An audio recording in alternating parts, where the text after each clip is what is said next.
I'm Sarah. And I'm Mike. Hello to all of our wonderful listeners wherever you are in the world right now. So, Mike, I did something funny this morning. Oh no. What did you do? I made a list. A list? What kind of list? A list of excuses. Excuses that people give for not learning English. Excuses? Like reasons they don't want to learn? Yes, I collected them from the internet, from friends, from everywhere. And Mike, some of them are so good. Okay. Tell me, what are these excuses? Number 1, I'm too old to learn English. Oh, I've heard that one before. Number 2, I don't have time. Yep. Classic. Number 3, I'm just not good at languages. Okay, that one hurts a little because I've actually said that before. What? You said that? Yes. When I was trying to learn Spanish, I told my friend, I think my brain just doesn't work with languages. Mike, you work on a language podcast. I know, but at that moment, I really believed it. That's amazing. And number 4 on my list, English is too hard. I'll never be good at it. Oh, wow. That's a sad one. It is sad because it's not true, but so many people feel this way. Wait, what was the worst excuse on your list? Oh, number 5, I'll start next Monday.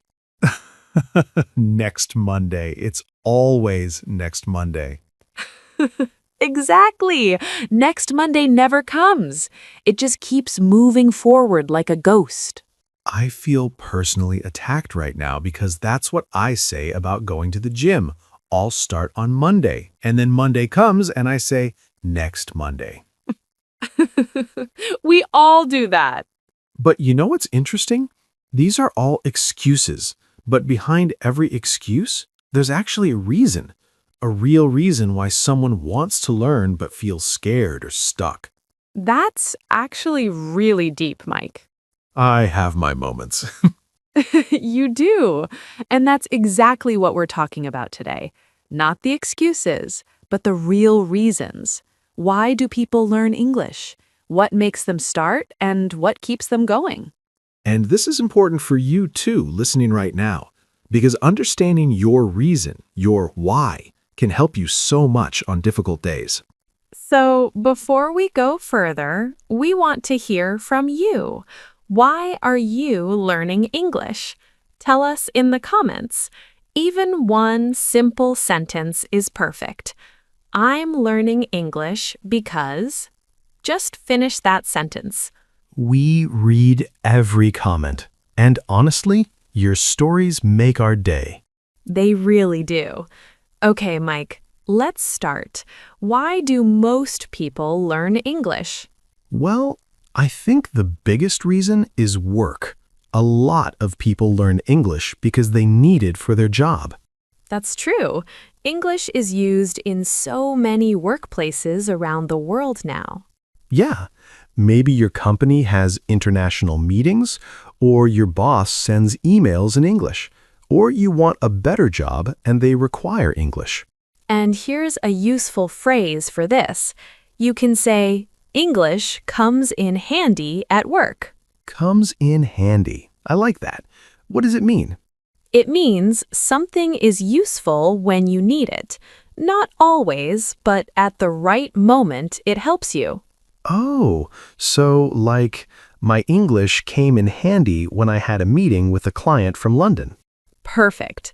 Or knowing basic English comes in handy when you travel. That's actually the second big reason, right? Travel.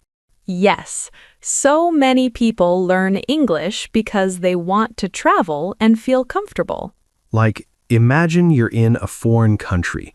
You're lost, you're hungry, and you can't ask for directions. That's stressful. So stressful. But if you know some English, you can usually find someone who understands you. And you don't need to be perfect. You just need enough to get by.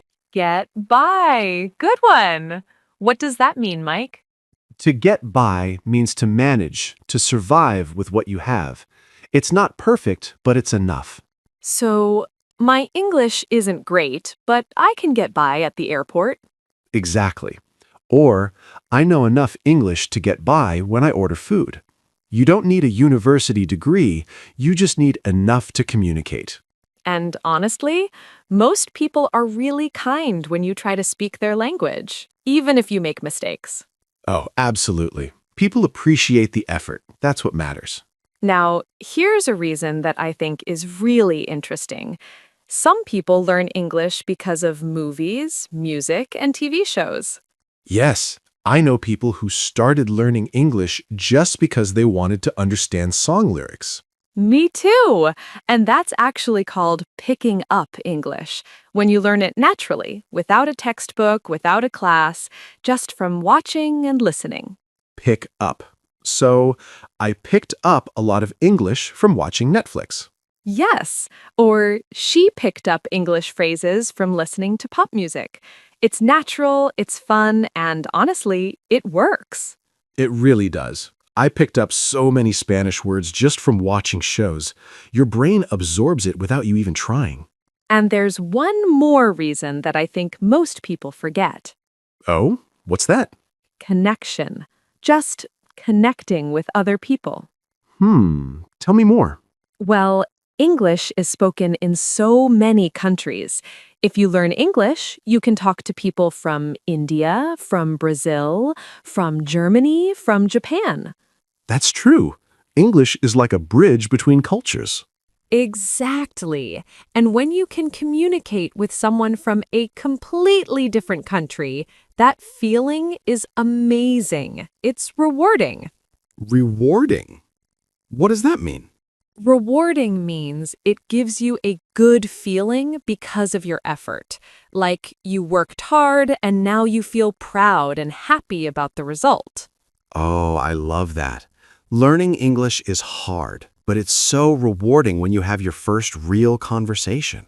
Yes. Or it was rewarding to finally understand a whole movie without subtitles. That must feel incredible. Actually, I have a friend who learned English because she fell in love with someone from Australia. No way! That's so romantic. Right? She couldn't speak English at all, and he couldn't speak her language. So she started learning, and now they've been married for 5 years. See? That's a reason. Love. Love is a very powerful reason to learn a language. It really is. Okay, Mike, I have a question. Do you think every reason for learning English is a good reason? What do you mean?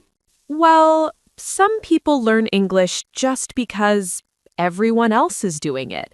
Their parents told them to, or society says they should, but they don't really have a personal reason. Ooh, interesting. I actually think that's fine. Really? You think because everyone does it is a good reason? Yes, because sometimes you start without a reason, and then the reason comes later. Maybe you start because your mom told you to, but then you discover you love talking to people in English. I disagree. I think if you don't have a real reason, you'll give up very quickly. Oh, give up means to stop trying, to quit. Right. Like, he gave up learning English after 2 months because he wasn't motivated. That's sad, but I understand your point. Without a reason, it's easy to give up. I had a neighbor who started learning English 3 different times. 3 times, Sarah. And every time he gave up after a few weeks. Why? Because he didn't really know why he was learning. His company told him to, but he didn't care about it. But then what happened?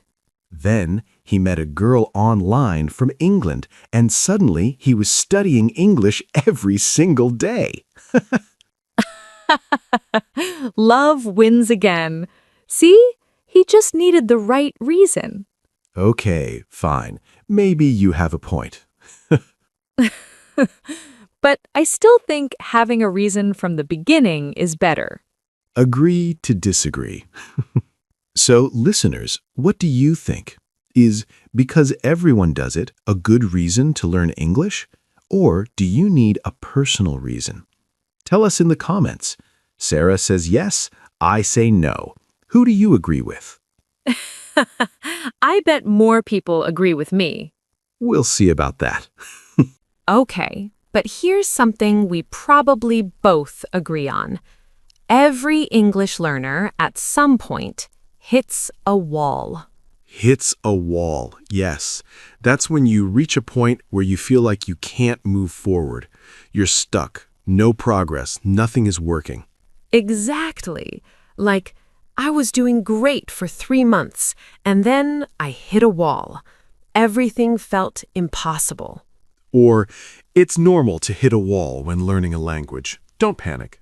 And this is where your reason matters, right, Mike? 100%. When you hit a wall and you remember why you started, it helps you push through that difficult moment. Like, I'm learning this because I want to live in Canada. Or, I'm learning this because I want to understand my favorite podcast. Yes, your reason is like fuel. Without fuel, the car stops. That's a great way to say it. And you know what else helps?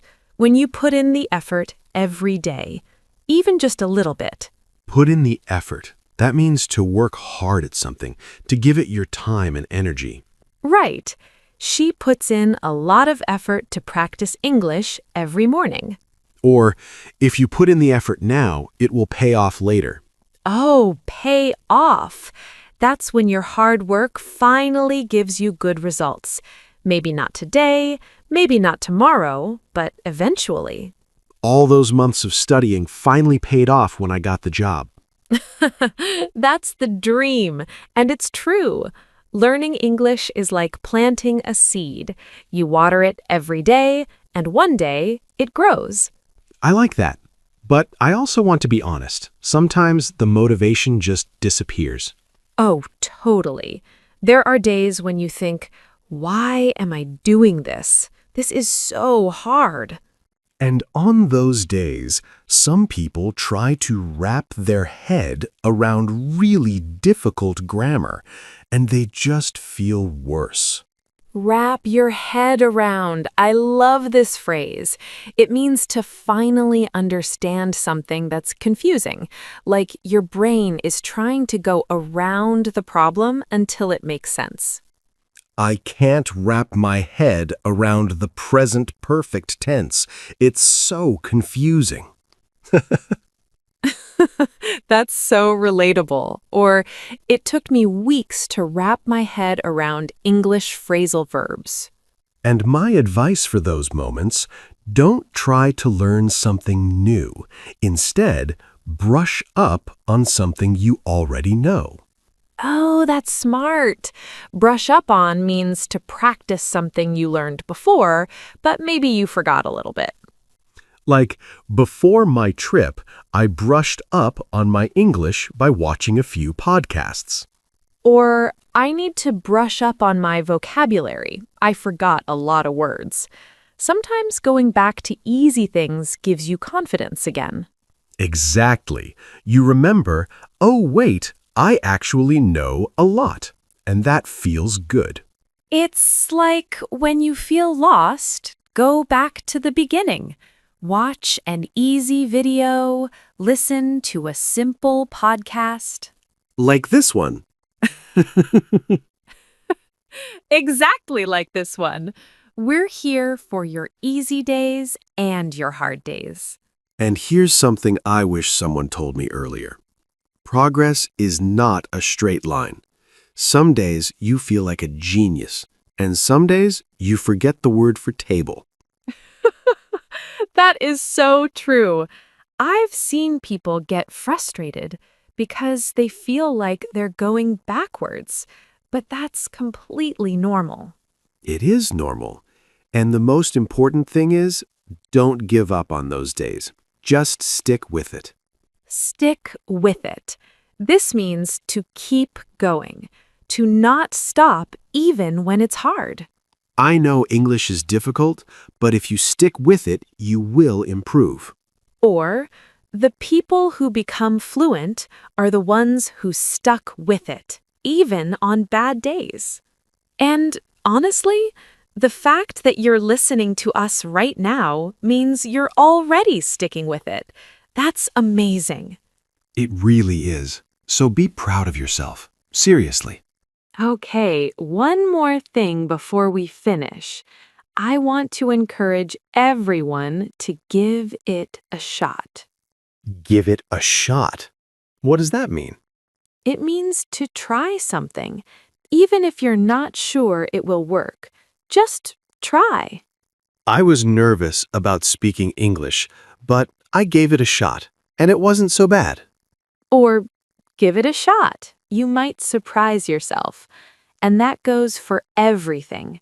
Speaking with a stranger, writing a comment in English, joining a conversation. You know, I was scared to record this podcast at the beginning. I thought, nobody wants to hear me talk. Really? Yes, but I gave it a shot. And now look at us. We have amazing listeners all around the world. See? You never know until you try. And that's the same for all of you. Maybe you're scared to speak English. Maybe you think you'll sound silly. But just give it a shot. Even if it's scary, just try. The worst thing that can happen is you make a mistake, and mistakes are how we learn. Exactly. All right, Mike. Should we do a quick review? Yes, we talked about a lot of useful phrases today. First, come in handy, when something is useful at the right moment. Get by, to manage or survive with basic skills. Enough to communicate, but not perfect.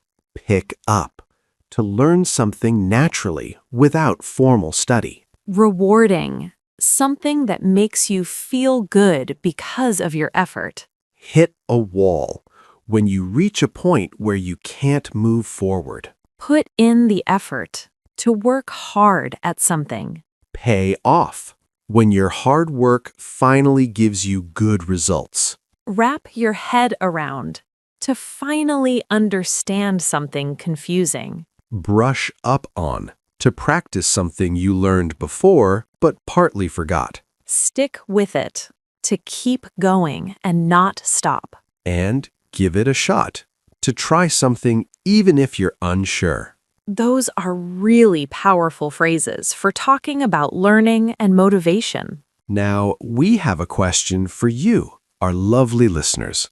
What keeps you going when you want to stop learning English? What is your reason? Write it in the comments, even just one sentence. I keep going because we want to hear your story. And if you enjoyed this episode, please subscribe to Everyday English Academy and give us a like. It really helps us keep making these free episodes for you. And share this with a friend who is learning English. Maybe someone who needs a little motivation today. You know what, Sarah? I think this is my favorite kind of episode because it's not just about learning words, it's about why we learn. I agree. And to everyone listening, your reason is valid. Whether it's for work, for travel, for fun, or just because you want to, it's a good reason. And remember, every time you listen to us, every time you practice, every time you give it a shot, you're getting better, even if you can't see it yet. It will pay off, we promise. Just stick with it. All right, everyone, take care of yourselves. Keep learning, keep trying, and we'll see you very soon in the next episode. Bye, everyone. Goodbye, and don't forget, tell us your reason in the comments. Perfect ending. Bye.